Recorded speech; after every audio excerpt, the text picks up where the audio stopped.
2025ஆம் ஆண்டில் நீங்கள் வியந்து போகும் அளவிற்கு விலையேற்றம் கண்ட பொருள் எது என்று மக்கள் குரல் பகுதியில் எழுப்பப்பட்ட கேள்விகளுக்கு தூத்துக்குடி மாவட்டம் ஸ்ரீவைகுண்டம் மக்கள் தெரிவித்த கருத்துக்களை பார்க்கலாம்.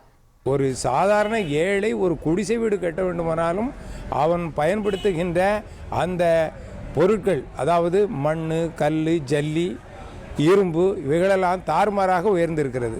இன்னும் சொல்ல வேண்டுமானால் 25ஆம் ஆண்டு ஜிஎஸ்டி குறைப்பதாக சொன்னார்கள். ஆனால் ஜிஎஸ்டிகளெல்லாம் வருவதற்கு 2 ஆண்டுகளுக்கு முன்பாக ஒரு சோப்பினுடைய விலை 18 ரூபாய் 20 ரூபாயாக இருந்தது. ஆனால் இன்று அதே சோப்பு 38 ரூபாயாக விற்கப்படுகிறது. போன வருஷத்துக்கு 24க்கும் 25க்கும் விலை ஏற்றம் பாதிக்கு பாதி அப்படியே டபுள் ஆயிடுச்சு. எல்லாமே தங்கத்துக்கு இணையாக கரண்ட் பில்லு சொத்து வரையும் தங்கத்துக்கு இணையாக ட்ரிபிள் ஆகி ஏறிக்கிட்டே இருக்குது. அந்த இதை அரசாங்கம் இது வரைக்கும் குறைக்கவே இல்லை, கூட்டிக்கிட்டு தான் இருக்கிறாங்க. அது மாதிரி நான் டீ கடை வச்சு நடத்திக்கிட்டு இருக்கேன். ஹோட்டல் இருக்கிறதுனால சீனி ரேட் ஏறி இருக்குது, பருப்பு ரேட் ஏறி இருக்குது, எல்லாமே ரேட் ஏறுறதுனால நானும் அதை விலையை கூட்ட வேண்டியிருக்கு. மக்கள் பொதுமக்கள் ஒரு 3 டீ 4 டீ குடிக்கிற இடத்துல ஒரு டீயாக குறைச்சிக்கிட்டுறாங்க. அது அவங்க தேவையை தான் குறைச்சிக்கிட்டுறாங்க. அது வருமானம் இல்லாதனால தேவையும் குறைச்சிக்கிட்டுறாங்க. நம்மளுடைய அத்தியாவசிய தேவைகளை கூட இப்போ நிறைவேற்ற முடியாத அளவுக்கு நம்ம எல்லாருமே எதை நோக்கி ஓடுறோம்னு எல்லாமே ஓடிக்கிட்டு இருக்கோம். இப்போ விலைவாசி அதிகமாக இருக்கிறதுனால சேமிப்பு அப்படிங்கிறது நம்மக்கிட்ட ரொம்ப குறையுது. விலைவாசி குறைஞ்சா மட்டும்தான் நம்மளால் சேமிக்க முடியும். இன்றைக்கி யாராலையுமே நடுத்தரத்தில் உள்ளவங்க கூட இன்றைக்கி சேமிக்க முடியாது. வருமானம் எவ்வளோ வந்தாலும் இன்றைக்கி காண மாட்டேக்கு.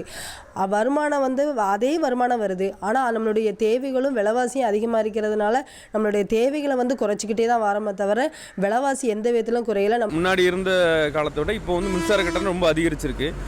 அதனால் அன்றாட பொதுமக்கள் அதாவது தனியார் துறையில் வேலை பார்க்குற பொதுமக்கள், மாச சம்பளம் எடுக்கிற எங்களை மாதிரி பொதுமக்கள் அந்த மின் கட்டணத்தை கட்டுறதுலேயே அவங்களுக்கு பெருவாரியான சம்பளம் அவங்க செலவிடுதாங்க.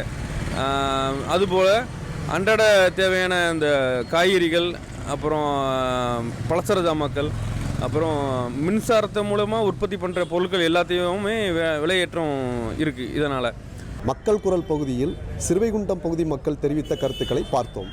1,25,00,000 மனங்களை வென்ற தந்தி டிவி யூடியூப் சேனல். தவிர்க்க முடியாத தம்ப்நெயில்ஸ், கலக்கலான கான்டென்ட்ஸ். நீங்களும் இந்த குடும்பத்தில் இணைய இப்பவே சப்ஸ்கிரைப் பண்ணுங்க. அசுரபலம் கொண்ட எங்கள் டிஜிட்டல் கரங்களில் உங்கள் விளம்பரங்களை சேர்க்க வாட்ஸ்அப் பண்ணுங்க.